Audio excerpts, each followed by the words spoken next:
ኤርትራዊው ግን ከኋላችን ነበር። ፊቷ ለብሷል። ያጋጅ ልብስ ምን ያደረጓቸው ግን መጨረሻ ላይ አሰሯቸው፣ ለቀቋቸው። እኔም አብሬ ነበርኩኝ። በእግራችን በእግር ኮት እንትን ኦክቶበር ሲሆን ሙቅ ነው በጣም ባንክና ነው ያሳየኋቸው። አይተናል። እና በእግራችን እንውጣ ብለን የዛ ጊዜ ለቁን ነበር። ብዙም አልጠበቀም ነበር። ነፃነት ነበረ። ከዛ ሰብቼ መሰለኝ ወደዛ ሁሉ ሄደናል፣ ርቀናል። መዘጋጃ ቤቱ ድረስ እዛ ድረስ ሄደን ስንመለስ አንደኛ በዛ ሙቀት የለበሰው ጃኬት የተሸከመው ቦርሳ ከብዶናል። ግፍ ይላል። ሲያየን ፈገግ አለን።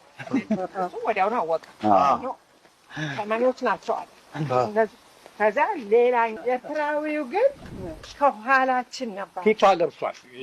ያጋጅ ልብስ የሚመስል ቱታ ፊታቸውን መሸፈኛ ቆብ ምናምን አድርገው አንግተዋል መሳሪያቸውን ያስታውቃሉ። እና አጃቢ ከኛ ጋር ነበሩ፣ ፖሊሶች ነበሩ።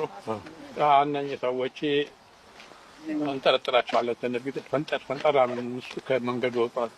ከፍተኛውን ቦታ አመለጠ። ያኛው መጀመሪያ ያየነው ሰውዬ አመለጠ። ሁለተኛው ከኋላ የመጣው ሰውዬ ጀብደኛ ብጤ ነው። ኤርትራው ጀብደኛ ነው። መጣና ከኋላችን ቀደመና ሄደ ነው